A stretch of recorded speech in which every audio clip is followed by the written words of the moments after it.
जी part 2 start हो गया जी। अभी ये बच्चे यहाँ पे लाइब्रेरी में पढ़ते थे ना जी, पेपर्स हो रहे थे, तो बच्चों ने कहा कि सर रोज़े हैं तो जो है ना आपने फिर बुला लिया पढ़ाने के लिए। मैंने कहा यार तो तुम लोगों ने तो बैठ के पढ़ना, ज़्यादा मसला तो मुझे टेंशन हो रही है, इतने सुकून से लंघ रहे सन रोज़े।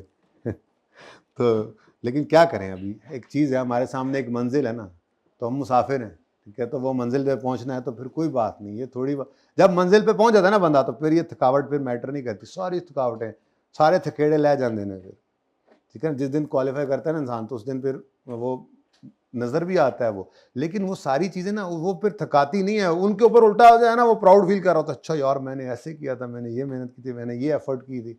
और फिर दूसरों को भी जो है वो आसपास वाले भी देखते हैं, वो भी एडमायर करते हैं इस बात को कि हाँ यार, जहाँ जहाँ पे हमने याशी की वहाँ वहाँ पे इन्होंने कुर्बानी दी, आज फिर अब ये याशी कर रहे हैं, तो फिर हम अभी भी स्ट्रगल कर रहे हैं, कुर्बानी दे रहे हैं, ठीक है। तो ऐसे ही है बस, ठीक है, आगे आपकी मर्जी है। अच्छा जी, अब अगली बात, वो हाँ मार्किंग स्कीम भाई ने पढ़ तो लेट आयो ना, सजा दी थी इसको, भाई ने भी जाने नहीं दिया हमें।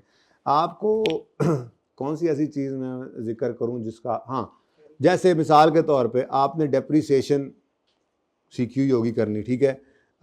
मैंने एक एसेट खरीदा 1 जनवरी 2010 को, ठीक है, कॉस्ट थी इस एसेट की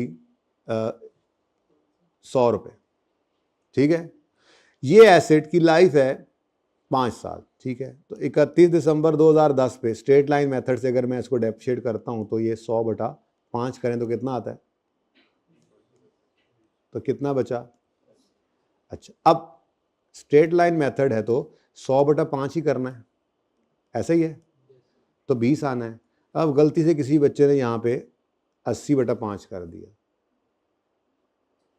80/5 क्या आता है, कर दो, कैलकुलेटर लाए हुए हो, कैलकुलेटर लाए, कैलकुलेटर काट के खाओ सारे, मैंने वो पढ़ने आए हो, पढ़ने पढ़ने पढ़ने उल्ली लग जानी है, उल्ली इन कैलकुलेटरों पे। कौन कौन वैसे आगे सोच के आया था इंट्रोडक्शन होगा, गपशप लगेगी, हाथ खड़ा करें, इंट्रोडक्शन ही हो रहा है ना, लेकिन इंट्रोडक्शन किसका हो रहा है, ये इसके ऊपर तो ये देखो मैंने क्या लिखा है, इंट्रोडक्शन ऑफ, तो इंट्रोडक्शन तो हो गया बस, ठीक है, हमारा तो होता ही रहेगा। हाँ जी, तकरीबन 115 लेक्चर्स हमने साथ रहना है, तकरीबन 115 के आसपास लेक्चर्स हमारे होते हैं इन टोटल, ठीक है। आप गिनती आप खुद करते रहना, मैं तो गिनती करके आप लोगों को हमने जल्दी बुलाया, आप गिनती करते रहना। तो फिर नाम नूम मुझे वैसे याद नहीं होते, शक्लें मुझे याद हो जाती हैं, याद रहती भी हैं, ठीक है। तो फिर इंट्रोडक्शन सब्जेक्ट ही होना चाहिए ना। तो कहाँ थे हम, मार्किंग स्कीम की बात करते, बताओ भाई। अगले साल की डेप्शन एक बच्चे ने निकाल दी 16, गलती होगी इससे, ठीक है। उसके बाद अच्छा, बल्कि ये ऐसे ही रखते हैं 100/5, चलो ये गलती नहीं की उसने, ठीक है। ये 20 60 स्ट्रेट लाइन है ना, तो बुक वैल्यू को यूज नहीं करते ना, 100/5 और ये 20 एंड सो ऑन चलता जा रहा है। अब मिसाल के तौर पे ये कॉस्ट यहाँ पे लिखना है 1 नंबर, उसके बाद इस डेप्शन का लेट्स चलो 1 नंबर ही का 1 नंबर, बुक वैल्यू निकालनी है 1 नंबर। ये ऐसे होता नहीं है, इतने नंबर होते हैं, लेकिन मैं समझाने के लिए कर रहा हूँ, ठीक है। अब हर स्टेप के यहाँ पर 1-1 नंबर थे लेट्स से, और यहाँ पर उसने कहा था बुक वैल्यू निकाल दो, तो ये 31 दिसंबर 12 की डेप्शन आ गई, तो उसने कहा था 31 दिसंबर 12 की बुक वैल्यू निकाल के दो, तो ये बुक वैल्यू आ गई 40, ठीक है जी। तो यहाँ तक आने के मिसाल दे रहा हूँ, इतने नंबर होते नहीं हैं, मिसाल दे रहा हूँ, ठीक है। इतनी छोटी सी वर्किंग कितनी थोड़ी ज़्यादा सारे नंबर, थोड़े नंबर होते हैं, 1 2 3 4 5 6 7 नंबर का ये सवाल था, ठीक है। अच्छा, अब मिसाल के तौर पे आपने IAS 16 पूरा नहीं पढ़ा, मैंने पढ़ाना है, थोड़ा बहुत जितना पढ़ा हुआ है, नाम सुना हुआ है ना, डेप्रिसिएशन एसिड क्या होता है, रिवाइज कराऊंगा फिर भी मैं, लेकिन नाम तो सुना हुआ है ना। अब मिसाल के तौर पे इस एसिड की कॉस्ट जो 100 थी, लेकिन ये एक प्लांट था जिसकी इंस्टॉलेशन पे 15-20 रुपए भी लगे थे, ठीक है, 25 रुपए लगे थे, राउंड फिगर रहेगी, ठीक है, 25 रुपए लगे थे, ठीक है, इस की इंस्टॉलेशन पर। तो इसकी कॉस्ट कितनी होनी चाहिए थी, 100 + 25। अब हुआ क्या, गलती से आपने इसको 100 लिख दिया, तो ये क्या हो गया, गलत, ये गलत हो गया ना, तो इसका मार्क कितना हो गया। लेकिन इस गलत फिगर पे आपने लाइव सही लगाई। अच्छा, और एक मिसाल, चलो वो मिसाल नहीं लेता मैं, यहाँ पे 1 मार्च कर दो तो 10/12 बन जाएगा ना, मतलब जो करना था आगे वो आपने सही किया, गलती क्या हुई है, कॉस्ट आपने गलत कैलकुलेट कर ली, लेकिन आगे आपने, उसने कहा था स्ट्रेट लाइन मेथड, आपने फॉर्मूला सही लगाया, लाइव सही डिवाइड की, डेप्रिसिएशन निकाली, तो इसका कोई नंबर नहीं कटेगा, ये ठीक है। ये आगे बुक वैल्यू निकाली, गलत कॉस्ट में से बुक डेप्शन माइनस करके बुक वैल्यू निकाली, लेकिन बुक वैल्यू क्या है, कैरिंग वैल्यू, WDV कहते हैं। ये फॉर्मूला आपने सही लगाया ना, कॉस्ट माइनस डेप्शन माइनस करके, तो वो क्या है, बुक वैल्यू, तो आपको पूरे मार्क्स मिलेंगे, एंड सो ऑन। अब भला बताओ, ऐसे पर्चे में पास ना हो तो फिर किस में पास हो? ठीक है। अच्छा, CMA से भी आसान है, उसका रिजल्ट भी 40% से ऊपर आता है, क्योंकि यहां तो फिर अकाउंटिंग है ना बेटा, वहां पे मैथ ज्यादा है, और मैथ में बहुत मार्जिन है, बच्चा हाथ पांव मारता है पास हो जाता है, हाथ पांव मारता है मार्क्स मिल रहे होते हैं। बस हुआ ना बनाओ इन चीजों को, डराया हुआ है। पास होने वाले सीनियर्स को मिलो खुदारा, फेल होने वालों को मत मिलो। फेल होने वाला वो मतलब अपना कसूर कौन मानता है? पास होने वाला कुछ भी नहीं मुश्किल है, हुआ मत बनाओ, आसान है। मुश्किल जो चीजें मैंने आपको बता दी हैं, सेल्फ डिसिप्लिन सबसे मुश्किल काम है। रोज का काम रोज करना है, रोज आना है, छुट्टी नहीं करनी है। ये बस सिर्फ ये जो है ना 115 16 17 जितने दिन भी आपको कॉलेज में बुलाया जाए आपने आकर कर लेना है। ये आप कर लोगे तो इंशाल्लाह पास हो जाओगे, वजह ही कोई नहीं है। 3 काम कहें हैं बस, रोजाना क्लास में आओ, रोज का काम रोज करो। 1 घंटे से नहीं बढ़ेगा, मेरी पूरी कोशिश रहेगी पूरे सेशन में, लेकिन 2-3 दफा हो ही जाता है, अल्लाह माफ करे। 4.5 महीने में 2-4 दफा अगर हो जाए तो माफ कर देना, लेकिन होगा नहीं। डेली काम कोशिश होगी मेरी 1 घंटे के अंदर अंदर रहे। तो रोज आना है, रोज का काम रोज करना है, और हफ्ते में 1 टेस्ट देना है, ऐसे जैसे ICAP का पर्चा दे रहे हो हर हफ्ते, बस कुछ और नहीं करना, पास हो जाओ। ओह माय गॉड, ये गलत हो गया। अच्छा, इसके भी नंबर नहीं कटने थे, क्योंकि आपने 40 में से 20 माइनस करके 20 माइनस करके 40 लिखा हुआ है, इसको भी माफ कर देता एग्जामिनर, बता रहा हूं। पास होने के लिए, पास होने के यहां पे 100 तरीके हैं, ठीक है, 100 तरीके हैं, लेकिन बच्चा कहता है नहीं फेल होने के, शायद फेल होने का एक ही तरीका है, पढ़ो ना बस, ठीक है, जो कहा जा रहा है वो ना करो, फेल हो जाओगे, ठीक है। अच्छा, अब एक बड़ा मसला है, अभी जब माशाल्लाह पढ़ाई शुरू करेंगे ना, लगने लग जाएगा कि हाँ यार सही ट्रैक पे जा रहे हैं, तो कहेंगे खुदा ना खास्ता कहीं पहली दफ़ा में पास ही ना हो जाए, पढ़ना छोड़ देंगे। ऐसा कोई काम ना हो जाए हमसे कहीं हम पास हो गए तो लोग क्या कहेंगे, अकाउंटिंग में पहली बार पास हो गए, मतलब तो कॉन्सेप्ट ही अच्छे नहीं ना बनेंगे, है ना, बेशरम लोग हंस रहे हैं आगे से। तो मार्क्स स्टेप बाय स्टेप मिलते हैं। जैसे मिसाल के तौर पे यहाँ ये भी हो सकता था कि वो कहता कि जी ये एक और मिसाल कि जी कॉस्ट के नंबर पूरे आ गए, ठीक है, कॉस्ट तो 100 ही थी, ठीक है, लेकिन ये एसेट हमने खरीदा था 1 मार्च को, तो यहाँ पे करना था 10/12। ओहो, 10/12 तो नहीं किया, नहीं ना किया, तो आधा नंबर फिर भी देगा ICAP, क्योंकि ये ठीक किया था, ये नहीं किया था। और अगली बात मैं कहता हूं, अब रिड्यूसिंग बैलेंस मेथड है, चलो और मजे। तो यहाँ पे क्या होना था, अब तो 10 तो परसेंटेज होती है यार उसमें, तो चलो खैर छोड़ो, आप समझ आ गई आपको, ठीक है ना, वो परसेंटेज रेट लगे ना, रिड्यूसिंग बैलेंस में तो रेट होता है, रेट निकालना पड़ेगा, खैर चलें छोड़ें, ठीक है। तो अब ये यहाँ पे 0.5 कट गए, अब उससे आगे फिर मार्क्स नहीं कटेंगे, ठीक है। तो जहाँ पे जो गलती होगी सिर्फ carry forward marks, carry forward के मिस्टेक, कैरी फॉरवर्ड के मार्क्स नहीं कटते, ये याद रखिएगा। ये इस चैलेंज को जो पेपर पास करने वाले चैलेंज को और बहुत ज़्यादा आसान बना देता है। बस आप फेल होते हैं ना, मैं समझता हूँ उसकी सिर्फ एक रीज़न है, कोई बताए फेल होने की एक ही रीज़न है, ना पढ़ना, मैं समझता हूँ नहीं, पेपर कंप्लीट ना होना, मैं समझता हूँ नहीं, वक्त टाइम के ऊपर काम ना करना, हाँ ठीक है, लेकिन ये सब छोटे छोटे रीजन हैं, और रोजाना हाँ सब हैं। घबरा जाना, काफी करीब पहुंच गए भाई। फेल होने की अगर मैं कोई एक वजह कहूँ ना, तो वो डर है आपका, डर के आगे जीत है। जियो सुपर। जियो तो ऐसे हैं। वो तुम जीतो या हारो हैं, अब तो आजकल तो ये चल रहा है ना, अभी क्या हुआ हमारे साथ चैंपियन ट्रॉफी में, ठीक है, तो कोई नहीं। हाँ बिल्कुल सही कह रहे हैं आप भाई, बात ये है कि डरना नहीं, ठीक है। आधे बच्चे पेपर को शुरू करने से पहले डर से फेल हो जाते हैं, बस प्लीज़ ये ना करना। अगर आप रोज़ाना कॉलेज आते हो, क्लास में आते हो, रोज़ाना आप अपना काम कर रहे हो, हफ्ते में टेस्ट दे रहे हो, तो कोई एक वजह नहीं है आपके फेल होने की, अगर आपने सिलेबस ही पूरा पढ़ा हुआ है तो। हाँ, एक चीज़ अभी भी है, वो है आपका डर, जो आपको फेल करवा देता है। तो प्लीज़ डरना नहीं है, और डर ऐसे नहीं होगा वो गिद्दड़ सिंगी मेरे पास कोई नहीं है कि मैंने निकाल के देनी है, बेटा ये आप बेटी ये आप ले लो, ये लो, चलो जाओ ये गिद्दड़ सिंगी पढ़ो तो जाओ जाओ जाओ जाओ ताड़े नाल बड़ी मदद है, अल्लाह की मदद है, आई गिद्दड़ सिंगी भी ताड़ी नाल है जी, जाओ। ऐसे नहीं होगा, आपको डर खुद निकालना पड़ेगा। वो निकलेगा बेटा यहीं पे जब आप क्लास टेस्ट को दोगे और सीरियसली दोगे और बार बार इस तजर्बे से गुजरोगे। फिर ये क्लास टेस्ट वीकली होते हैं, फिर 2 टर्म टेस्ट होते हैं, एक असेसमेंट होती है, फिर मॉक होता है, फिर जाके ICAP का पर्चा होता है। ठीक है, तो आपने इसको कोशिश करना है कि इसको ऐसे ही तारी करना है अपने ऊपर बार बार कि पर्चा मेरा हो रहा है, मार्क्स इंटू 1.8 करना है, घर पे भी कोई सवाल नहीं करना है इसके अलावा। ठीक है, इंशाल्लाह अल्लाह ने चाहा तो पास हो जाओगे। ओके, चलो यार अब पढ़ाई शुरू करें, बहुत हो गई बातें। कोई आपका सवाल है तो आप पूछ सकते हैं जी। एक्सक्यूज। राइटिंग और प्रेजेंटेशन के नंबर होते हैं, भाई का सवाल है। असल में ऑनलाइन वाले बच्चे मुझे कहते थे, काफ़ी सालों से कह रहे हैं कि सवाल रिपीट किया करें। आज तो ज़रा रिलैक्स माहौल चल रहा है ना, इंट्रोडक्शन चल रहा है, इसलिए मैं सवाल रिपीट कर दूँ। जब पढ़ा रहा होता हूँ ना मैं, उस वक्त जोश खताबत में मैं अक्सर भूल जाता हूँ, तो एडवांस में माफ़ी भी मांग लेता हूँ बच्चों से। सवाल मेरी कोशिश होती है कि मैं रिपीट कर दूँ। भाई का सवाल है, ऑनलाइन वालों के लिए होता है। भाई का सवाल क्या है?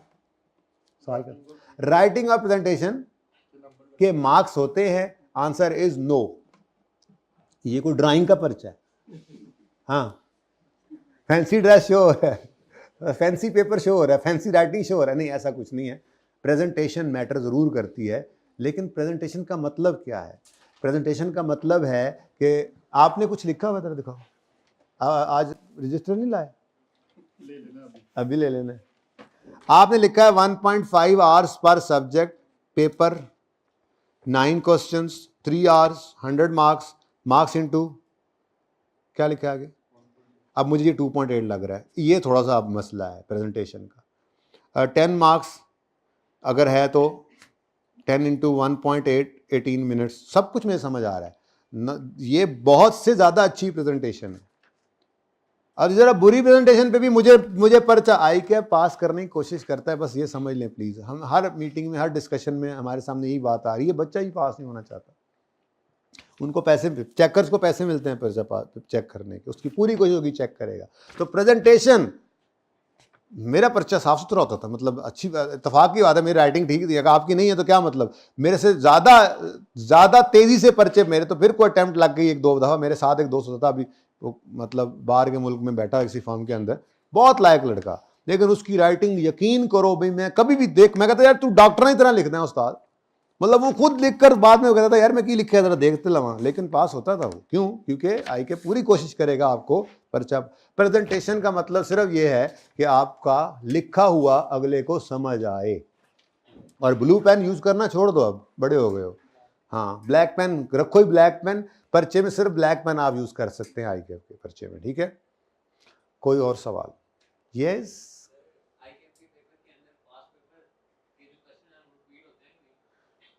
क्वेश्चंस रिपीट नहीं होते हैं, एडजस्टमेंट्स रिपीट होती हैं। मतलब एक एडजस्टमेंट है वो एक ही है ना, अब उसके अंदर फिगर्स बदलेंगी, थोड़ी अंग्रेजी बदलेगी, बट अब डिस्पोजल ऑफ फिक्स एसेट तो डिस्पोजल ही रहना है ना। तो थोड़ी छेड़खानी करेगा डेटा के साथ, लेकिन एडजस्टमेंट्स तो वही रहेंगी। कभी कभार CMA में तो हो जाता है ऐसे, पुराने सवाल मिलते जुलते आ जाते हैं। FR1 में ऐसा कभी ज़्यादा हुआ नहीं, ठीक है, लेकिन सवाल मिलते जुलते ज़रूर लगेंगे आपको। डेटा तो हर दफ़ा चेंज होगा, हर सवाल में आपको एक आधी ऐसी एडजस्टमेंट ज़रूर मिलेगी बरकत के लिए, जो कहोगे आप यार ऐ की है, लेकिन मैंने आपको अर्ज़ किया कि वो आपको फेल नहीं करवा सकती।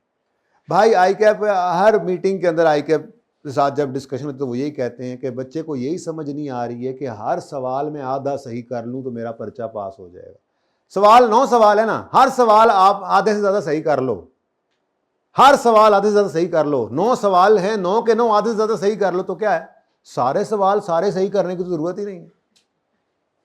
ठीक है, तो हम भी टारगेट मुश्किल से मुश्किल सवाल टेस्ट इसलिए बनाऊंगा कि आपको मैं इसलिए तैयार करूंगा कि मुश्किल से मुश्किल सवाल के अंदर भी आपने फाइट करना है, और आपने 60-70% सवाल तो मुश्किल सवालों को भी सही करने की कोशिश करनी है। वो टैक्ट आपको सिखाना है, आसान तो पूरे ही सही हो जाएंगे। ठीक है ना, तो सवाल क्या था वैसे आपका? पास्ट पेपर रिपीट होता है या नहीं होता? तो answer is no, but concepts तो वही हैं। तो अगर एक टॉपिक के अंदर 5 कॉन्सेप्ट तो वो 5 ही हैं, अब उसके टेस्टिंग का तरीका डिफरेंट होगा और उसको हम कवर करेंगे एक्सटेंसिव प्रैक्टिस से, और कोई तरीका नहीं। ये प्रैक्टिस इसीलिए ज़्यादा की जाती है फिर कि एक मतलब एक डिफरेंट एंगल से एक चीज़ को देख लिया, ठीक है। तो अब ये मैं ज़रूर कोशिश करता हूँ एक जैसा सवाल अगर हो भी तो वो मैं करवाऊँ, तो दूसरा आप घर पे कर लें। तो मिलते जुलते सवाल होते हैं, लेकिन रिपीट होना सवाल ये MCQs वाले पर्चे की तरह शायद वो ना आपको नजर आए, ठीक है जी। और कोई सवाल? यस, मैंने जैसे स्टार्ट में बताया कि मेरी दुआ है कि इस दफ़ा परसेंटेज अच्छी हो, क्योंकि इस दफ़ा तकरीबन ज़्यादा बच्चे वही थे जो कि इंट्रो पढ़ के आए थे। वैसे इस पर्चे की पासिंग परसेंटेज सबसे बुरी है और वो अराउंड 25% है, जिसमें 50 नंबर 49 तक बच्चा पहुंच जाए ना, 49 तो 49.5 आई के बढ़ा के उसको पास भी कर देता है। जो बच्चे कहते हैं ना हम 48 49 पे फेल हुए हैं, असल में 48 49 पे नहीं होते, उनको घसीट के आई कैप लाता है। मॉडरेशन की जाती है पर्चों की। मैं आपको कैसे यकीन दिलाऊं बेटा आई कैप पास करना चाहता है? इन मिथ्स से निकल आओ। आप पास होना चाहो, आई कैप पास करता है। तो जो बच्चा भी 44 45 पे पहुंचता है ना, उसको बार बार पेपर को देखा जाता है किसी तरह से पास हो जाए, इतना करीब आ किस तरह से पास हो जाएगी। लेकिन ये नहीं है कि उसको चलो यार एम ही दे दो, ग्रेस मार्क तो आधा ही होता है ना। कोई कहीं से मिलते हुए कहीं से गुंजाइश निकले तो जरूर पास करने की कोशिश करते हैं। बहरहाल पासिंग मार्क्स, पासिंग परसेंटेज 50%, यानी अगर 50% मार्क्स आपके आ गए तो आपके रिजल्ट में मार्क्स नहीं आएंगे, जो कि एक अच्छी बात है, ठीक है। मैं जब पढ़ा करता था तो मेरी मेरी फुप्पो हैं, वह बुजुर्ग हैं अब, ठीक है, अभी भी हैं, अल्लाह उनकी उम्र बरकत दे। तो कहा करती थी पुत्र अल्लाह करे तेरे चंगे, मैं पढ़ रहा था तो सारा दिन बंदा पढ़ता रहता था फाइनल की क्लासेस, अल्लाह करे तेरे चंगे नंबर आ जाए। मतलब वास्ता जो खुदा था, दुआ बदल लो, दुआ करो मेरे नंबर ना आए, दुआ करो मेरे नंबर ना आए। तो 50% में नंबर नहीं आते, ठीक है जी। हाइब्रिड में भी माइक मौजूद होता है, लेकिन एजाज भाई जाग रहे हैं तो ज़रा, हाँ। तो हाइब्रिड गर्ल्स में अगर माइक चाहिएगा तो वो बताएंगे, बॉयज़ में किसी का सवाल है तो वो हाथ खड़ा कर सकते हैं, एजाज भाई उनको बता देंगे जी। कोई सवाल? चलें आप पढ़ाई शुरू करें। गुड क्वेश्चन, हैंड आउट दो भाई, पढ़े हैं पीछे, पकड़ा दे कोई बात, जल्दी करें। और कोई सवाल? जी, कोशिश मेरी ये होती है कि टेस्ट जो है वो अगली क्लास में नॉर्मली मैं सॉल्व करता हूँ, क्योंकि मैं जैसे आपको अर्ज़ किया ना कि अगर तो सवाल बहुत आसान होगा तो फिर बस सोल्यूशन से आपको खुद ही समझ आ रही होती है, फिर मैं टाइम ज़ाया नहीं करूँगा, ठीक है बेटा। ये सिंगल पेज वाला हैंडआउट भी आपको नहीं मिला? वो मिल गया, ठीक है। ये अब एक रख के आगे पढ़ाते जाएँ इसको, ठीक है। ऐस बेचारे भी दे दो यार, मैं बुला के बिठाया सी, मेरा प्राण है। अच्छा जी, कुछ सवाल और नहीं है? चलो फिर यार, वैसे मुश्किल हो रहा है आज थोड़ा सा, है पहला रोज़ा हलाल कर रहे हैं, पहला रोज़ा हलाल कर, सौ के रोज़े लगाए ना जेड़े में। अच्छा अच्छा, चले जी पढ़ाई शुरू करते हैं।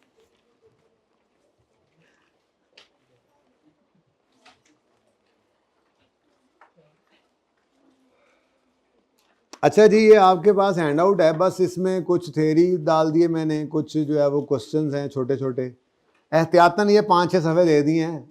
हो सकता है किताब कल आ जाए, हो सकता है किताब 2 दिन में आए प्रिंट, अब वो पब्लिशर की मर्ज़ी है, वो जब पब्लिश करके दे, ठीक है।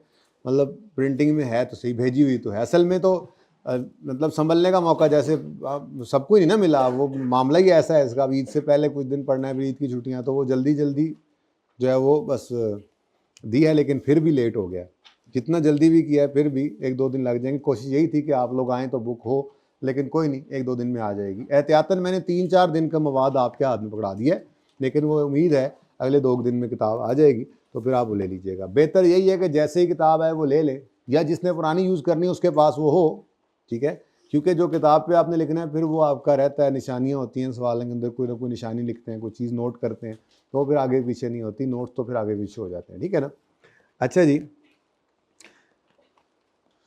छोड़ें क्या कहते हैं आप नोट्स को, मैं आपको कुछ गपशप सुनाता हूँ, थोड़ी सी बातें रिवाइज करते हैं जी। क्या क्या पढ़ना चाहिए, चलें जी। अच्छा मुझे बताएं एसेट क्या होता है ये पता है?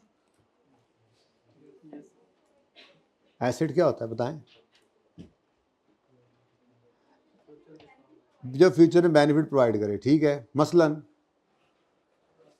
अच्छा देखें भाई, गलत जवाब देने वाले को यहाँ कुछ नहीं कहा जाएगा, आई कैप तक सही हो जाए जवाब, कोई बात नहीं, ठीक है। मशीन, साथ वाली फैक्ट्री में जो मशीन लगी हुई है वो भी हमारा एसेट है। नहीं, मशीन आपने बोला ना, वो कह रहे थे जो फ्यूचर में फायदा दे। हाँ, ओन से ज़्यादा अच्छा लफ्ज़ बताऊं तो वो है कंट्रोल, ठीक है।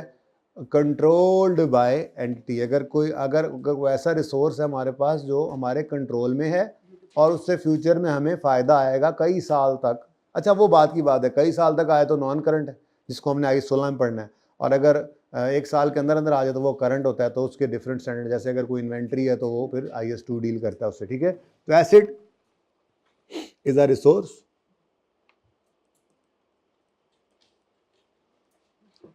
कोई नोट करने की मेरा नहीं ख्याल ज़रूरत है, ऐसी बातें बहरहाल गपशप है, सुनते जाएं, थोड़ा टाइम पास भी तो करना है ना, आज आपको बुला लिया तो समझ रहे हैं ना, रिलैक्स होके बस बैठे हैं, गपशप लगाने के लिए बुलाया आपको, पढ़ना छढ़ना कोई नहीं, हम पढ़ाया अभी तक को, पढ़ाई की बात की है हमने नहीं ना की, ऐसे ही बस परेशान हो रहे हैं आप लोग।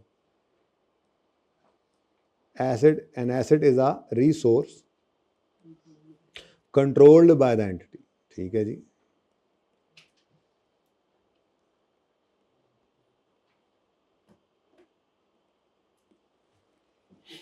As a result of past event, क्या मतलब है जी इसका? क्या मतलब पास्ट इवेंट क्या होता है? हाँ, परचेज ऑफ एसेट, नॉर्मली जो नॉर्मल बिल्कुल ना देसी सी जुगाड़ जो बातें हैं वो करेंगे हम, सादी सी जट की बातें हैं, ठीक है, सादा बात। पास्ट इवेंट क्या होता है? किसी एसेट को कंट्रोल करने के लिए कोई पास्ट इवेंट क्या हो सकता है? नॉर्मली परचेज का इवेंट ही होता है, आपने एक एसेट जाके खरीद लिया तो अब वो खरीदने के बाद आपके कंट्रोल, ठीक है, as result of past event. और अगली बात, which is expected to give benefit in future, which is expectation होती है, एब्सोल्युटली तो नहीं पता होता हमें, which is expected to give benefit in future, future, future नहीं, अच्छा फ्यूचर कंट्रोल, पहली बात क्या सामने आई जी, एंटिटी का कंट्रोल हो, ठीक है, पास इवेंट की वजह से हो, फिर उससे फ्यूचर में बेनिफिट आए। बेनिफिट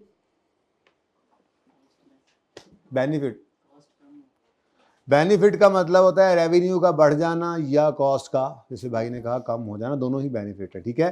तो बेनिफिट, इंक्रीज इन रेवेन्यू या डिक्रीज इन कॉस्ट, यानी आपका कोई ऐसा रिसोर्स है जो आपका इन दो चीज़ों, मतलब ये दो काम कर दे आपके लिए, आपकी रेवेन्यूज़ को बढ़ा दे या आपकी कॉस्ट को कम कर दे, तो ये आपका एक ऐसा रिसोर्स होगा जिसको आप एसेट कह सकते हैं, ठीक है जी। तो बेनिफिट क्या क्या हो सकते हैं जी? इंक्रीज हो जाना रेवेन्यू का, ये भी बेनिफिट है, और डिक्रीज हो जाना कॉस्ट का, ये भी एक बेनिफिट, ठीक है जी। अच्छा जी, फ्यूचर मतलब अगर कोई आपको ये फ़ायदा जो है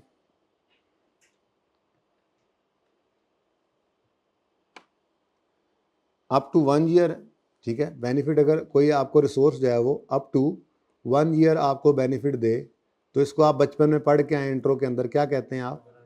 करंट एसेट, कहना नॉन करंट एसेट। अच्छा आप ये कह रहे थे कि नॉन करंट नहीं कहते? अच्छा ठीक है, अच्छा गुमान रखना चाहिए ना जी, हाँ जी। अच्छा यार, आपने कहा था, मुझे नहीं पता लगा था कि आपने कहा, चलो पता लगा तो किने कैसे। अप टू 1 ईयर वाले को हम क्या कहते हैं? करंट, ऐसा एसेट जिसमें करंट है, करंट वाले एसेट्स। और benefit for more than 1 year हो तो ये नॉन करंट एसेट बन जाता है। ठीक है जी। क्या यार फजूल बातें करी जा रहा है, आज लगता है इसमें पढ़ाना कोई नहीं है। हाँ बस ऐसे ही समझ लो, ऐसे ही हम तो गपशप में पढ़ लेते हैं, पता नहीं लगता। स्लो पॉइजन मैं बच्चों को देता होता हूँ, स्लो पॉइजन जी। तो फ्यूचर में बेनिफिट तो लिखा नहीं, benefit future up to, benefit up to 1 year, ठीक है, और benefit for more than 1 year. ठीक है बच्चों, और सही है।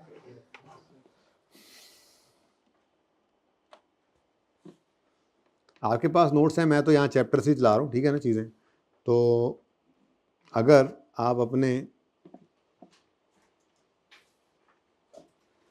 अभी ना जाएं, मैंने कहा है शुरू में जाएं, अभी ना जाएं, थोड़ी सी और बातें वहीं पे करते हैं जाके, छोड़ें ज़रा इसको, अंग्रेजियाँ पढ़ते रहेंगे स्टैंडर्ड वाली।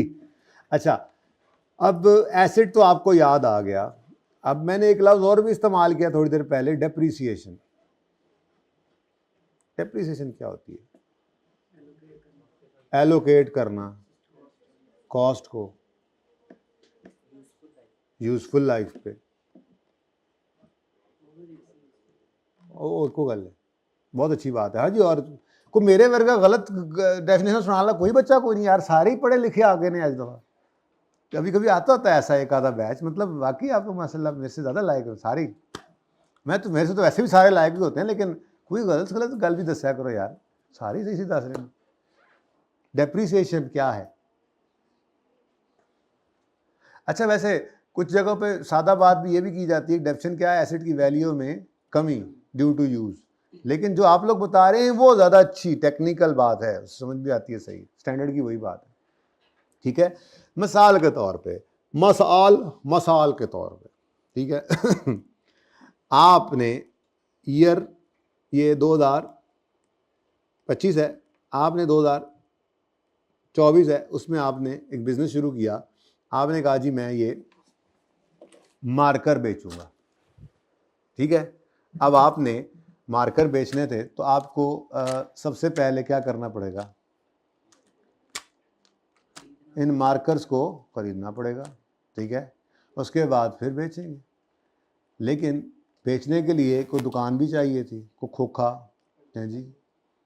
तो मैं कह रहा हूँ फ़िलहाल ना हम खुद बनाएंगे वो खोखा, ठीक है ना। आप किराए पे नहीं लेना प्लीज़, ठीक है, थोड़ी देर तक। अब मुझे बताओ, मिसाल के तौर पे आपने ये मार्कर्स ख़रीदे, इसको आप कहते हैं ना परचेज। मैं कॉस्ट ऑफ सेल कह दूँ, सुनो, मैं कॉस्ट ऑफ सेल नाम नहीं तो कोई बात नहीं, जब मुझे इसकी ज़रूरत पड़ेगी आगे जाकर तो मैं इसको इंशाल्लाह समझा भी लूँगा, ठीक है। Opening stock plus purchase less closing होता है, फिर पीरियोडिक परपेचुअल होता है। इंशाल्लाह इन्वेंट्री वाली ये चीज़ें मुझे थोड़ी बहुत रिवाइज़ करानी पड़ती हैं करेक्शन ऑफ एरर के टॉपिक में जाके ना, ठीक है, करवा दूँगा मैं।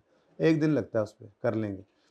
किसी चीज़ पे आधा दिन, किसी चीज़ पे 1 दिन, इस तरह करके रिवाइज़ करनी पड़ती हैं इंट्रो वाली चीज़ें हमें, आपको तकलीफ़ हो या ना हो, ठीक है, मुझे करानी पड़ती हैं अच्छा, तो आपने मिसाल के तौर पे ये 100 मार्कर्स थे, आपको हर मार्कर जो है वो 1 रुपये का मिला, तो ये 100 रुपया के मार्कर आपने ख़रीदे और बेच भी दिए, तो कॉस्ट ऑफ सेल बन गई। बेचे कितने के? हर मार्कर आपने 1.25 रुपये का बेचा, तो आपके पास ग्रॉस प्रॉफिट जो है वो कितना आ गया? कितना जी? 25, ठीक है जी उसके बाद आपने ये जहाँ जिस खोखे में रख कर बनाए थे वो खोखा आपने लकड़ी का और 3 डब्बे का बनवाया, लेकिन महंगाई आपको पता है इतनी हुई है आजकल, ठीक है, कि आपको इस खोखे को कंस्ट्रक्ट करने में तकरीबन 500 ठहर मैं कर लेना ना यार, ठीक है। इसके ऊपर आपको जो है वो 50 रुपये लग गए, ठीक है। अब मेरी तरह कोई समझदार होगा जिसने यहाँ पे आकर लिखा खोखा एक्सपेंस 50 रुपये, और कितना लॉस आ गया जी? 50 का, कहता 75, कितना लॉस आ गया? 50 का। मैंने कहा चलो यार छोड़ो, बस बंद करो दुकान, जा रहा हूँ मैं। क्यों? रोको मुझे, क्यों जा रहा हूँ मैं? क्यों जा रहा हूँ? लॉस हो गया यार, कारोबार में लॉस हो गया। तो मैं जा ही रहा था कि भाई ने कहा सर कारोबार का कुछ समझ भी होना चाहिए इंसान को। ओह सॉरी, ठीक है, बाल खराब हो गया आपके। क्या मतलब? आपको इस खोखे ने अगले 5 साल तक फायदा देना है, कितने साल तक? तो आपने ये ज्यादती नहीं की है कि आपने 2024 के रेवेन्यू के अगेंस्ट इसको सारे के सारे को खर्चा बना दिया। ये खोखा आपको अगले 5 साल तक फायदा देगा। क्या फायदा देगा? अगले 5 साल तक आप मार्कर ला ला के यहां पे रख कर बेचेंगे। अभी आप 100 लाए थे, अगली बार आप 200 लाएंगे, आप 500 लाएंगे, आपके कारोबार में तो उल्टा बढ़ोतरी आएगी। तो ये एक ऐसा रिसोर्स है आपके पास खोखा, जो अगले 5 साल तक आपको फायदा देगा। आपने ज्यादती की, आपने इसी साल 2024 के अंदर इस सारे के सारे का एक्सपेंस आउट कर दिया। तो मैंने कहा भाई फिर क्या करूं? मैंने कहा सर इसको आप जितना अरसा इसने फायदा देना है ना, उतने अरसे के ऊपर इसको आप एलोकेट करें। इसको कहते हैं मैचिंग कॉन्सेप्ट। क्या कहते हैं जी? हमें डेप्शन क्यों करनी पड़ी? हम मैच कर रहे हैं। अगर एक रिसोर्स ने हमें फायदा अगले 5 साल देना है, तो फिर उस रिसोर्स ने 5 साल में जो अपनी वैल्यू लूज करके खत्म होना है, तो वो उसकी वैल्यू का लूज होना भी जो है वो 5 साल पर ही बांटना चाहिए हमें। ये तो कोई बात ना हुई कि सारा आज खर्चा बना ले और अगले सालों के अंदर फिर को खर्चा ही ना आ रहा हो। हालांकि ये वही खोखा है जिसने इस साल में फायदा दिया और अगले 4 साल में फायदा दे रहा है। तो इसलिए एक कॉन्सेप्ट आया डेप्रीसिएशन का कॉन्सेप्ट, जिसमें हमने कहा कि ना जी ना, इसको एक्सपेंस ना बनाओ बल्कि इसको डेप्रीशिएट करो। यानी डेप्शन एक्सपेंस कैसे कहते हैं? Systematic allocation. डेफिनेशन बता देता हूं, लेकिन फिलहाल एलोकेट कर दो इसको।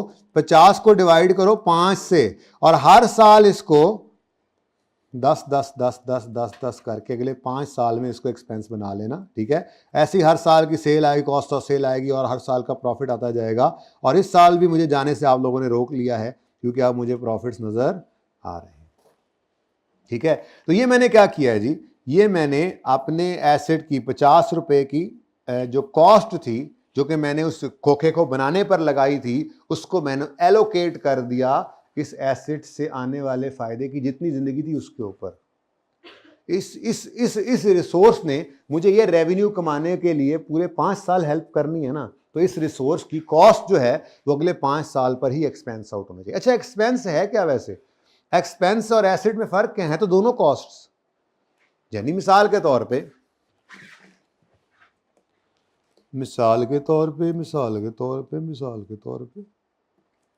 बिजली एक्सपेंस। कौन सा एक्सपेंस जी? बिजली एक्सपेंस। मेरा 5 रुपए का बिजली का बिल भी आया है। ठीक है? अब इस 5 रुपए के बिल को भी मैं अगले 5 साल पे बांट दूं, 1-1 रुपए का डाल देता हूं। अच्छा, अब देखो, हैं दोनों चीजें ही कॉस्ट, हैं दोनों ही मेरा आउटफ्लो।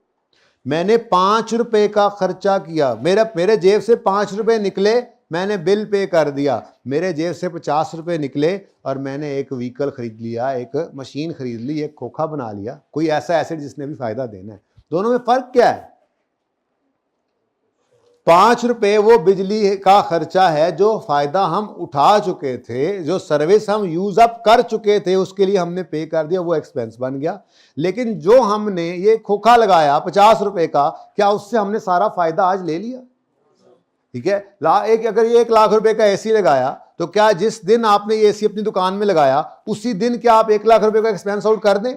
नहीं, अभी तो इसने अगले 5 साल 10 साल जितना अरसा भी आपने सोचा है इसने आपके पास रहना है, उतने तक फायदा देना है ना। ठीक है? तो कॉस्ट तो दोनों ही थी।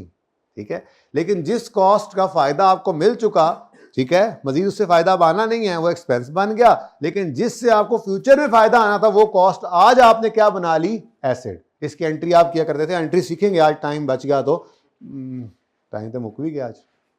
आज गप्पे ज्यादा लगा ली ना हमने। चले, एसेट, डेबिट, कैश, क्रेडिट की आपने एंट्री सीखी हुई थी, वो फिक्स आप एसेट बनाते हो, एक्सपेंस नहीं बनाना। लेकिन फिर उसको आहिस्ता आहिस्ता जैसे जैसे वो आपको फायदा देता जा रहा है, वैसे वैसे वो पीएनएल को हम जो है चार्ज करते चले जा रहे हैं। ठीक है? तो अगली चीज जो आज हमने पढ़ी, डेप्रीसिएशन। क्या है जी वो? डेप्रीसिएशन। डेप्रीकिएशन है। अच्छा जी, बताते रहा करो यार। अच्छा, अंग्रेजी थोड़ी सी है। My English is very fast वैसे तो, यू नो। अच्छा, डेप्रीसिएशन क्या है? Is systematic allocation. अच्छा, सिर्फ एलोकेशन नहीं है, किसी एक खास तरतीब से होनी चाहिए, ठीक है। सिस्टमेटिक एलोकेशन होगी of cost of acid over acid.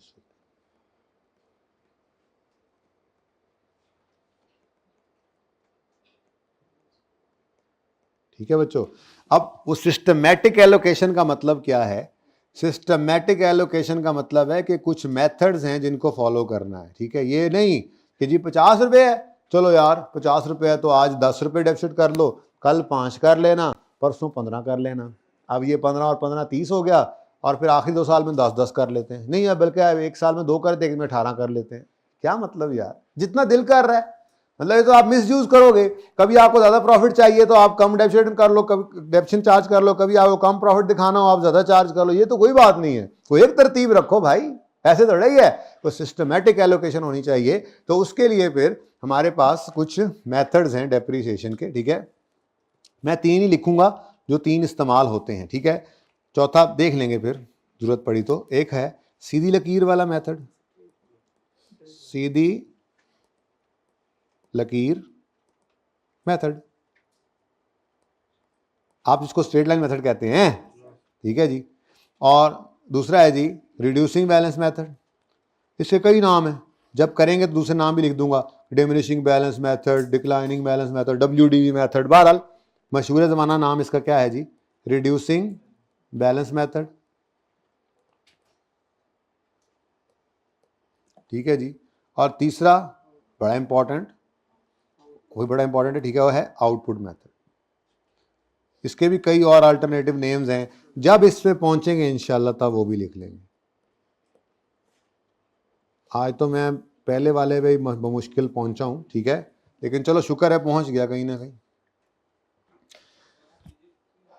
Some of ये डिड है, मैं देखता हूँ आई के अपने किताब से ही निकाल दिया, यूज तो कहीं होता नहीं है। बहरहाल वो मैं देख लूंगा, करवा दूंगा आपको। अगर कहते हो तो मैं लिख देता हूँ, ऐसे ना हो कि आपको कि लिखा ही नहीं, लिख देता हूँ मैं, ठीक है। लेकिन ये कि अगर वो मुझे कहीं ना नज़र आया तो मैं पागल थोड़ी हूँ टाइम ज़ाया करूँगा। आप लोगों का टाइम ही तो सबसे ज़्यादा कीमती है, टाइम सबसे ज़्यादा कीमती है आपका, उसको मैं ज़ाया नहीं कर सकता, ठीक है। मैं लिख देता हूँ। इस असल में ना इसका जो रिज़ल्ट है वो बिल्कुल वैसे ही है जैसे आपके रिड्यूसिंग बैलेंस का रिज़ल्ट होता है कि पहले साल डेप्शन ज़्यादा और आहिस्ता आहिस्ता कम होती चली जाती है। तो ये प्रैक्टिकली मैंने आज तक ना कहीं इस्तेमाल होते हुए देखा है और ना मेरे ख्याल में आई के अपनी किताब में छोड़ा है। तो मैं अपनी किताब से कटवा दूंगा, मुझे ऐसे ख्याल आया है, मैं चेक कर लूँगा। मैं लिख इसलिए रहा हूँ ताकि वक्त ज़रूरत सनद रहे और काम आए। आपके सामने आ गया ना तो अगर होगा नहीं तो जब तक मैं कहूँगा नहीं बेटा इन्हें छाड़ दो, माफ़ कर दो, तब तक आप मेरी जान नहीं छोड़ेंगे, ठीक है ना, इंशाल्लाह। तो सम ऑफ ईयर्स डिजिट मेथड, अगर कहीं पे भी लिखा हुआ हुआ आई कैप ने थोड़ा सा भी, तो फिर मैं इसलिए करवा दूंगा कि चाहे ये पूरे का पूरा कहीं बड़े सवाल में टेस्ट ना भी हो, कोई MCQ तो आ ही सकता है, लेकिन ये है नहीं, ठीक है। तो हम 3 ही मेथड्स करेंगे इंशाअल्लाह। इसमें सबसे पहला कौन सा है जी? स्ट्रेट लाइन मेथड, जिसके ऊपर बात हम अभी शुरू कर रहे हैं इंशाअल्लाह। कौन कौन ये अभी तक फ्रेश नहीं बैठा हुआ? निकल जाए क्लास में। नहीं, मजाक कर रहा था। किस किस को नींद आ रही है? नींद आ रही है? नींद किस किस को नींद आ रही है? हाथ खड़ा करे, हाथ खड़ा करे, किसको नींद आ रही है? किधर है यार, पढ़ना जरा मुझे। हाँ जी, किस किस को नींद आ रही है? ये क्या लिखा है तुमने? हैं बातें करते हो लिख लिख के? मैं पढ़ भी सकता हूं बाद में, काट दिए फिर। अच्छा पढ़। आउटपुट मेथड, आउटपुट मेथड की बारी आएगी बड़े दिनों बाद जाके, जिस दिन मैं जब अच्छा एक बात याद रखना, कराना तो मैंने सारा ही है, तो अल्लाह की तरफ से जिम्मेदारी है ना एक, ठीक है। तो जिम्मेदारी तो पूरी करनी है, लेकिन एक बात याद रखो, जब तक मैं किसी टॉपिक में कोई चीज़ बच सकूं उससे मैं ज़रूर बचाता हूं खुद को, और आपको मैं नहीं करवाता। ये नहीं कि जब फंस जाऊंगा तो करवाऊंगा। ये सवाल आपको मैं तब करवाऊंगा जब आपको मैं पास पेपर है एक हमारा, गालिबन पास पेपर 4 है या 3 है एक सवाल है, उसमें जाके आउटपुट मेथड ने आ जाना है, तो मरता क्या ना करता वाले मिसदाक पर मुझे ये करवाना पड़ेगा, ठीक है। तो जब तक वो सवाल नहीं आता तब तक मैं नहीं कराऊंगा, ठीक है। फिलहाल तो मैं आपको स्ट्रेट लाइन और रिड्यूसिंग बैलेंस से ही स्टार्ट करूंगा, उसमें भी स्ट्रेट लाइन से ही स्टार्ट करूंगा। स्ट्रेट लाइन करेंगे, उसकी थोड़ी प्रैक्टिस करेंगे इंशाल्लाह, कल उसके लेजर वगैरह बना लेंगे, फिर जो नई चीज़ जो आपने नहीं पढ़ी हुई इंट्रो में परसों, वो डिस्पोजल ऑफ फिक्स ऐसे स्ट्रेट लाइन में कर लेंगे। फिर वो करके रिड्यूसिंग बैलेंस को रिवाइज करना शुरू कर देंगे और फिर रिड्यूसिंग बैलेंस में भी डिस्पोजल तक पहुंचाएंगे। फिर इसमें एक्सचेंज ऑफ एसेट नई चीज़ है आपके लिए, एस्टीमेट चेंज एक नई चीज़ है आपके लिए, एसेट अकाउंट बुक वैल्यू भी बनना शायद किया हो आपने, बहरहाल नहीं होगा तो करवाऊंगा, अगले टॉपिक्स में यूज़ होता है। उसके बाद जो सबसे इंपॉर्टेंट चीज़ है रीवैल्यूएशन, यहाँ पे वो सीखेंगे और फिर हम पेपर की तैयारी शुरू करेंगे यानी कि जो पर्चे में सवाल आता है वो इन सब चीज़ों से मिलकर बनता है। तो पीपीई का नोट अगर आपको बनाना पड़ता है या आपको डिस्क्लोजर एक्सट्रैक्ट्स बनाने पड़ते हैं या जर्नल एंट्रीज करनी पड़ती हैं, ये सब कुछ हम तरतीब हमारी यही होगी, हम हर सवाल में एंट्रीज करते हैं, लेजर्स बनाते हैं, नोट तक जाया करते हैं, ठीक है। हर टॉपिक के अंदर फाइनेंशियल स्टेटमेंट्स तक हम जाया करेंगे हर टॉपिक में, ठीक है। तो बहरहाल स्ट्रेट लाइन मेथड की बात शुरू करते हैं जी हम। स्ट्रेट लाइन मेथड जैसे नाम से जाहिर है एक ऐसा मेथड है जिसमें आप, अच्छा सिलेक्शन ऑफ मेथड भी ना ऐसे नहीं है कि मुंह उठा के हो जाए, इसमें भी स्टैंडर्ड की गाइडेंस है। स्टैंडर्ड क्या कहता है कि रात को सोना, बाबा जी ख्वाब में आके जौन सा मेथड कहें वो लगा लेंगे, स्टैंडर्ड ये कहते हैं। स्टैंडर्ड बाबा को मानते ही नहीं है। तो स्टैंडर्ड ये कहता है, स्टैंडर्ड की गाइडेंस इस पर ये है कि आपने डेफिशन मेथड वो लगाना है जो एसेट से आने वाले बेनिफिट के पैटर्न से मैच करे। क्या मतलब कुछ एसेट्स ऐसे होते हैं जो आपको हर साल बराबर फायदा देने के लिए तैयार हों। मैं कहा जो सो रहे ज़रा थोड़ा ध्यान तो बटे ना उनका, देख इधर एक छोटा सा झंडा भी लगा लेता हूँ मैं, छोटी झंडी सी लगा लेता हूँ, ऐसे करता रहूँगा। अच्छा जी, मैं ये अर्ज़ कर रहा था कि अगर कोई एसेट आपको बराबर फ़ायदा देने में, रोज़े में ना उस्ताद की बैटरी तो पता ही है थोड़ी लो हो जाती है, लेक्चर के एंड तक आते थे, थोड़ा खेल रहा हूँ इसलिए। एसेट से अगर एसेट आपको हर साल बराबर फ़ायदा देने के लिए तैयार खड़ा है तो आप भी फिर ऐसा मेथड अपनाएं जिससे हर साल डेफिशन का फिगर, डेफिशन का एक्सपेंस जो है वो सेम आए। और वो कौन सा मेथड है? Straight line.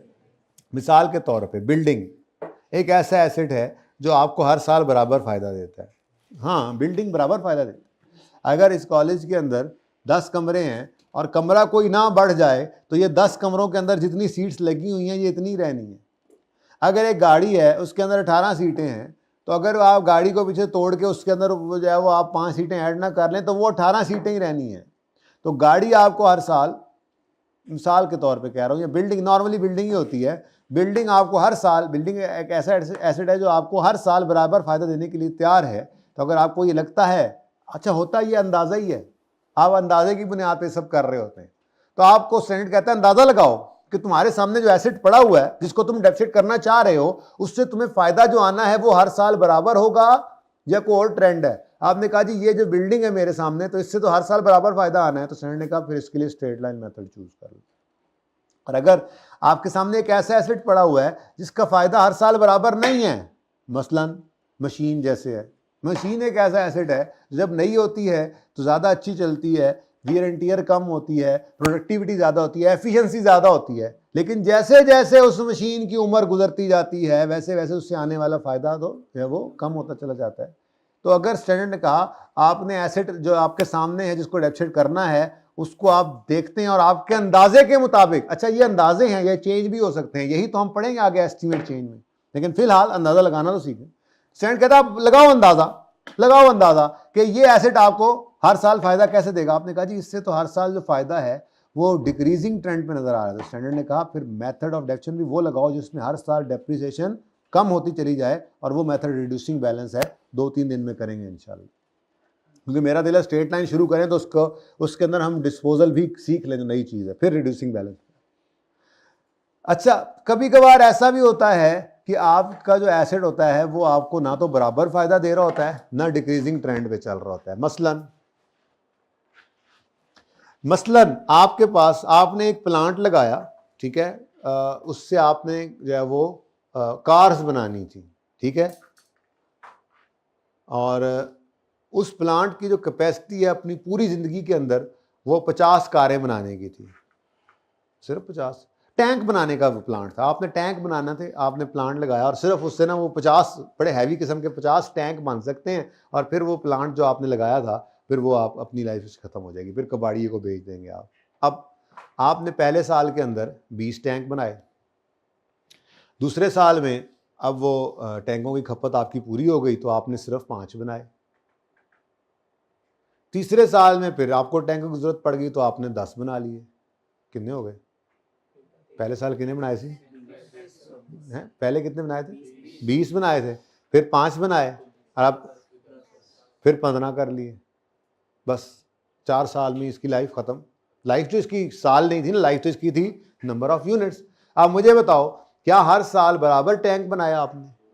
अच्छा, क्या हर साल डिक्रीजिंग ट्रेंड है? पहले साल ज्यादा, दूसरे साल कम, तीसरे साल फिर ज्यादा, चौथे साल उससे ज्यादा। अजीब सा ट्रेंड है। तो अगर ऐसा ट्रेंड आ रहा है आपके एसेट से आने वाले बेनिफिट का, तो फिर मेथड भी ऐसा लो जिसके अंदर डेप्रिसिएशन का भी यही ट्रेंड हो। तो वो मेथड है तीसरा, जो कि आउटपुट मेथड है। ठीक है, चौथा मेथड जरूरत नहीं है, लिखा हुआ मैं फिर काट दूंगा, जब तसल्ली कर लूँ। मैंने तसल्ली नहीं हुई, जरा मुझे जहन में नहीं आ रहा, एक बार देखूंगा तो फिर ही काटूंगा ना इसको। ठीक है, तो आई के भी किताब में कहीं ना मिले, कहीं पे भी ना मिले पूरे चैप्टर में, ठीक है, तो हम फिर इसको साइड पे कर देंगे। नहीं है वैसे, लेकिन फिर भी आप ही देखिएगा, आई की वेबसाइट पे जाएं, आई कैप की वेबसाइट पे, ठीक है, वहाँ पे आपको स्टडी मटेरियल के टैब के अंदर ना नज़र आएगा। कैफ ओपन करेंगे ना तो वहाँ पे आपको ये सिलेबस भी मिलेंगे, वहाँ पे आपको जो है वो आई कैप के पास पेपर्स भी मिलेंगे, पूरे पेपर, उसका सोल्यूशन भी होगा, एग्जामिनर कमेंट्स भी मिलते हैं, मार्किंग स्कीम भी मिलती है अब तो पिछले कुछ 2-3 अटैम्प्ट से। ठीक है, तो ये सारी चीज़ें आपके लिए हैं। फिर आई कैप की स्टडी टेक्स्ट वहाँ स्टडी मटेरियल में पड़ी होगी तो वो डाउनलोड करके रख लें, ठीक है, अपनी तसल्ली के लिए। ठीक है, तो उसमें आप भी देख सकते हैं, मैं भी देखूंगा, आपने भी देखना है। कौन कौन देखेगा इंशाल्लाह आज जाके? आइए 16 का चैप्टर ढूंढ के उसमें सम ऑफ ईयर डिजिट मेथड का लफ्ज़ ढूंढ के निकालना है। ठीक है, नहीं मिलेगा मुझे पता है, लेकिन फिर भी मैं तसल्ली अपनी जब तक नहीं करूंगा मैं नहीं करूँगा। ठीक है, तो स्ट्रेट लाइन मेथड को स्टार्ट करते हैं जी। स्ट्रेट लाइन मेथड का फॉर्मूला आपको आता है भाई, इंट्रो में आप पढ़ के आए हैं, लेकिन जिस किसी ने इंट्रो नहीं पढ़ी हुई, मैं तो उसको टारगेट करके ये फार्मूला लिख रहा हूँ। है बहुत आसान, मैं हर चीज़ इसी तरह से ही पढ़ाऊँगा कि जैसे बच्चा पहली बार पढ़ रहा है अकाउंटिंग। ठीक है, क्योंकि यहाँ पे जो बैठा हुआ है अगर एग्जामिशन लेकर भी आया तो किसी न किसी वजह से ही लेके आया ना, कहीं पढ़ के लिए होती है एग्जामिशन। तो बहरहाल मैं तो बिल्कुल बुनियाद से आपको उठाऊँगा, सादा सी डेफिनेशन है, कोई मुश्किल है नहीं। जैसे आपने अभी देखा था, अगर 5 साल लाइफ है और 50 इसकी कॉस्ट है, तो डेफिनेशन का फॉर्मूला तो आपके सामने ही पड़ा हुआ है। ये कॉस्ट को डिवाइड कर दो लाइफ से, जितने साल उसकी ज़िंदगी है उतने से डिवाइड कर दो, तो हर साल का जो है वो रिडक्शन एक्सपेंस का फिगर आ जाएगा। ठीक है, तो फॉर्मूला क्या बना फिर? Cost divide by useful life. ठीक है, तो डेप्रिसिएशन एक्सपेंस का फॉर्मूला क्या बन गया? Cost divided by useful life. अच्छा, अब एक छोटी सी चीज़ और भी इसके अंदर आ जाया करती है, और वो है कि मिसाल के तौर पे जैसे मैं ये अर्ज़ कर रहा हूँ कि हमारा जो एसेट है उसकी कॉस्ट है 50 और उसकी लाइफ है कितनी जी? 5 साल। तो डेप्रिसिएशन एक्सपेंस कितना है? बोलो 10।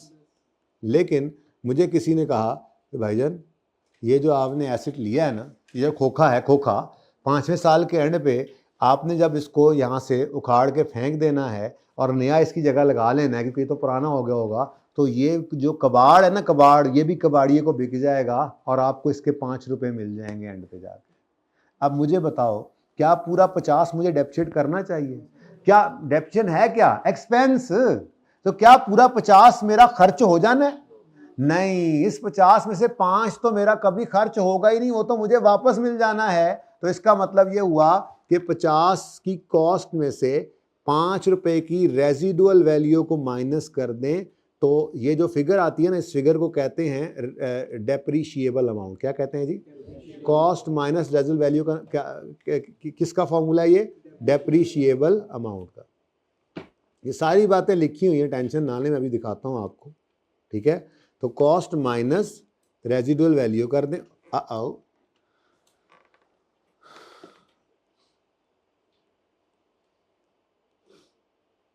यार, जान दे तेरी मेहरबानी उस्ताद, कि मैं अपने लैपटॉप से बात कर रहा हूँ, आप टेंशन ना लिया करें। ठीक है, तो कॉस्ट माइनस रेजिडुअल वैल्यू कर दें, यानी 50 में से 5 माइनस कर दें। 45 रुपये है वो कॉस्ट जो आपकी मैक्सिमम एक्सपेंस आउट होगी, क्योंकि बाकी 5 तो आपको एंड पे मिल जाएंगे।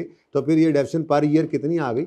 ये बेसिकली जो फॉर्मूला है ना डेप्रिसिएशन एक्सपेंस का, ये पर ईयर, ये ईयरली ईयर से डिवाइड करोगे बेटा तो ईयरली डेफिनेशन ही आएगी ना, ठीक है। तो ये पर ईयर डेफिनेशन निकाल के दे रहा है आपको, ठीक है। 9 रुपये आ गई।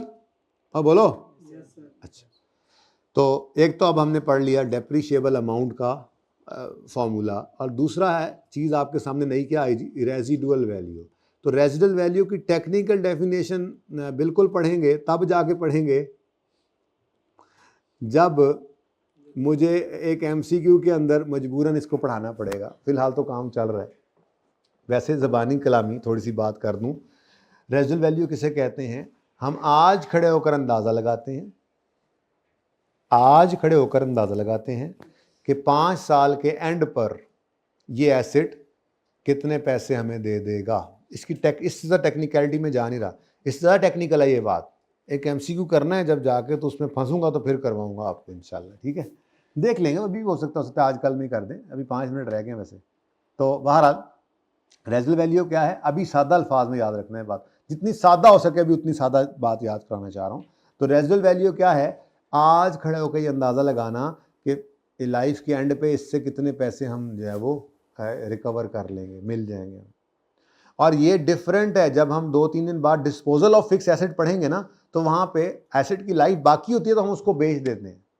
तो बेचकर जो पैसे आते हैं वो रेजिडुअल वैल्यू नहीं होती, वो सेल प्रोसीड कहलाती है। ये दोनों चीज़ें डिफरेंट है। आज पहला दिन बता रहा हूँ, ज़हन में रखना यार। ये ना हाइब्रिड बॉयज़ हाइब्रिड में ना थोड़ी लाइट इस दफ़ा कम है, इनकी शक्लें ना सही नज़र नहीं आती। ये एक दूसरे से आंखों में बातें कर लें, मुझे नज़र नहीं आएगा इस दफ़ा, कुछ चक्कर है यहाँ पे, लाइट शीट सेट कराएं इनकी। हाँ, बचने नहीं पाओगे। अच्छा जी, तो रेजिडुअल वैल्यू क्या है? सादा अल्फाज में याद रखो, आज खड़े होकर अंदाजा लगाना कि लाइफ के एंड पे क्या मिलेगा। और ये सेल प्रोसीड नहीं है, ये सेल प्रोसीड नहीं है। ओके, ये दो चीजें याद रखो। पहली बात, रेजिडुअल वैल्यू क्या है? जो एसेट की लाइफ के स्टार्ट पे खड़े होकर अंदाजा लगाया, एस्टीमेट है। ये भी एक एस्टीमेट है, यानी डेफिनेशन के फॉर्मूला के अंदर मेथड भी एस्टीमेट था, एस्टीमेट की बुनियाद पे मेथड सेलेक्ट किया था ना। उसके बाद रेजिडुअल वैल्यू भी एस्टीमेट है, यूजफुल लाइफ भी एस्टीमेट है। इतने साल चलेगा, ज़्यादा भी चल सकता है, कम भी चल सकता है, आपके यूज़ के ऊपर है। सिर्फ कॉस्ट एस्टीमेट नहीं होती, वो एब्सोल्यूट फिगर होती है, एक्चुअल फिगर होती है। भाई कितने बजे अदनान की क्लास होगी यहाँ पर? हैं? ओ वाह, 9:10 पे मेरी मुकनी है। 9:20 पे ना करो,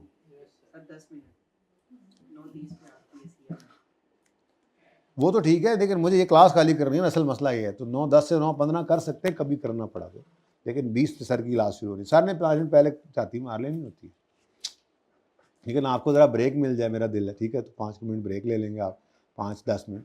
लेकिन कभी कभी ऐसा हो जाए, अगर पढ़ते हुए कभी सवाल कर रहा होता ना बंदा, आगे चल के अभी होगा, तो ऐसा मौका होता है कि पूरे 2 घंटे की मेहनत है और वो 5 मिनट के अंदर गड़बड़ हो जानी है, तो वो 5 मिनट कभी कभी आपसे काफ़ी दफ़ा ले लिया करूँगा, ठीक है। अच्छा, सॉरी, रेजिडुअल वैल्यू क्या है? स्टार्ट में खड़े होकर अंदाजा लगाया कि एंड पर कितने पैसे मिलेंगे, ठीक है। अच्छा, और यूजफुल लाइफ क्या है? यूजफुल लाइफ क्या है? यूजफुल लाइफ क्या है? यूजफुल लाइफ एक अंदाज़ा है, एक नीयत, हमारी इंटेंशन कि कितने अरसे एसिड को हम इस्तेमाल करेंगे। ज़रूरी नहीं है कि उस एसिड की जो है वो असल में लाइफ ही इतनी हो। जैसे मिसाल के तौर पर हमने आज भी आप रोड के ऊपर देखें तो आपको जो है वो 90 मॉडल की गाड़ियाँ भी मिलेंगी, 88 मॉडल की गाड़ियाँ भी नज़र आएंगी, गाड़ी चलती है, इससे पुरानी भी नज़र आएंगी, ठीक है। तो ये तो अब माशाल्लाह से आपको पता है, अब तकरीबन जो है वो 35-35, 40-40 साल से वो गाड़ियाँ चल रही हैं। तो बनाने वाले ने तो शायद ऐसी ज़िंदगी इस तरह से उसको रख के बनाया था सामने अपने कि वो 50 साल तक चलती रहेगी। लेकिन असल ये नहीं है कि उसने कितने अरसे चलते रहना है लोगों के हाथों में। असल ये है कि आपने आज खरीदा तो आप कितना अरसा उसको चलाने की नीयत रखते हैं, ये है यूजफुल लाइफ, ठीक है। तो डेफिनेशन पर ईयर का फॉर्मूला क्या आ गया? Cost minus residual value over useful life, या इसका एक और फॉर्मूला है और वो है cost minus residual value into rate. आप इंट्रो के अंदर एक और मुश्किल तरीके से भी फॉर्मूला, मुश्किल मतलब तरीके से निकालने का तरीका देखकर आए थे कि आप अगर रेजिडुअल वैल्यू को फॉर्मूला के अंदर इनबिल्ट कर लें, तो वो मैं ज़रा नहीं यूज़ कर रहा, उस तरह मिक्सचर सा बन जाता है रिड्यूसिंग बैलेंस का। चलें बहरहाल देख लेते हैं। फिलहाल आज तो बिल्कुल क्लास ख़त्म हो गई, अब तो सादा ही रखते हैं इसको। आज हमें डिस्कशन ज़्यादा थी, आपके सिलेबस की बात करनी थी। इट वॉज लाइक ओरिएंटेशन, ज़्यादा पढ़ाई की बातें नहीं थी। थोड़ा प्यासा में रह गया, आज बहरहाल गुजारा तो कर लें, कुछ होमवर्क तो लेके जाएं, कुछ तो लेके जाएं, आज आए हैं तो इतनी कुर्बानी करके। देखें आप लोगों ने घर से कुर्बानी करके आ जाना है, तो क्या ये हो सकता है कि आपका टाइम मैं यहाँ ज़ाया करूँ?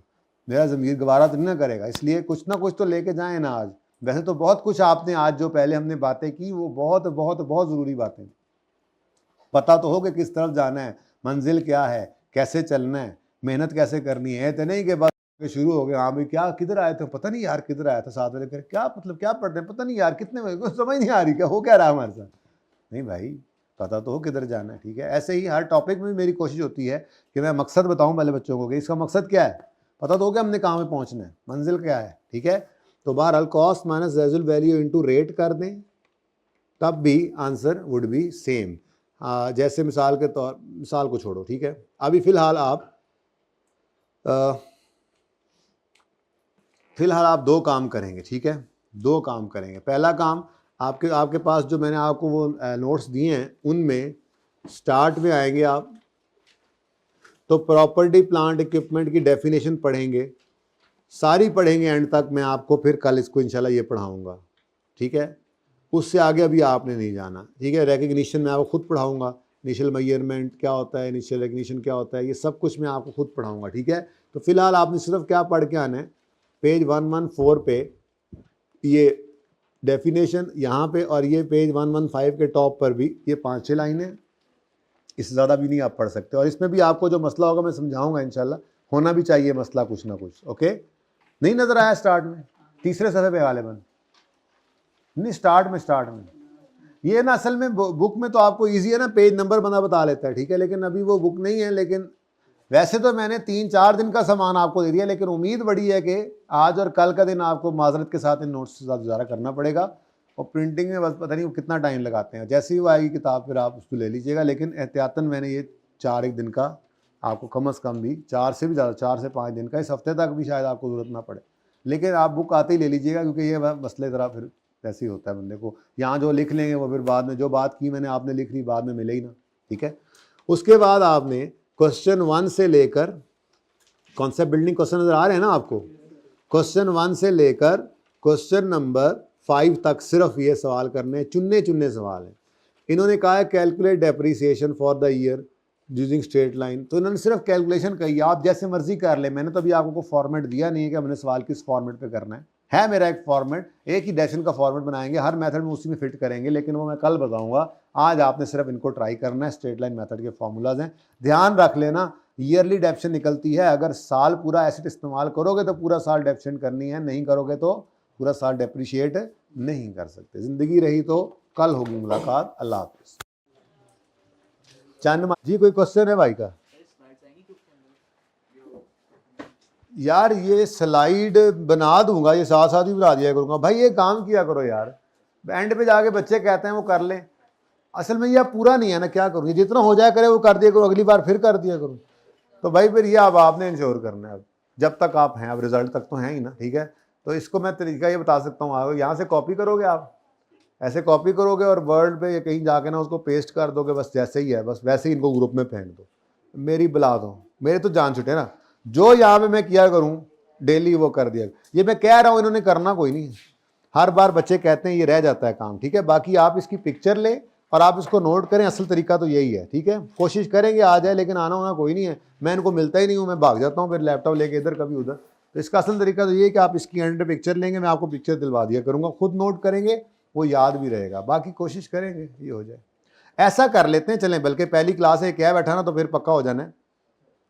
अस्सलाम वालेकुम सर, बस ऐसा कर लेते हैं कि जो मैं ज़रूरी समझूंगा, ऐसी चीज़ होती है कि मैं समझता हूँ ज़रूरी है, उसकी आपको भेज दिया करूंगा, हर लेक्चर की हर रोज़ आए, फिर इसकी आप एक्सपेक्टेशन न कीजिएगा, कोशिश करेंगे जो ज़रूरी हुआ करेगा वो फिर कर लिया करेंगे इंपॉर्टेंट चीज़ें, ठीक है।